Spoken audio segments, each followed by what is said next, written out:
పునీత లూకా గారు రాసిన పవిత్ర సువిశేషంలోని భాగము.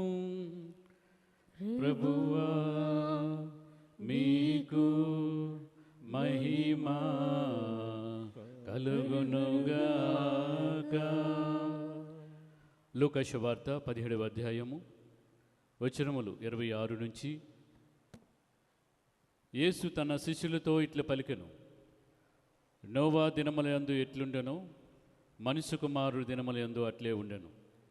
జలప్రలయమునకు ముందు నోవా వాడలో ప్రవేశించే వరకు జనులు తినుచు తాగుచు వివాహం ఆడుచు ఉండేరి. జలప్రలయం వారిని నాశనం చేసినది. ఇట్లే లోతు కాలమును కూడా జరిగినది. ప్రజలు తినుచు త్రాగుచు క్రయ విక్రయాలు చేయొచ్చు, సేద్యం చేయొచ్చు, గృహం నిర్మించి ఉండేరి.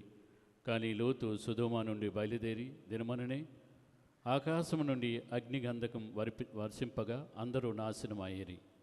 మనిషి కుమారుడు ప్రత్యక్షమై రోజున ఇటులనే ఉండెను. ఇది క్రీస్తు ప్రభుని సువిశేషము. క్రీస్తు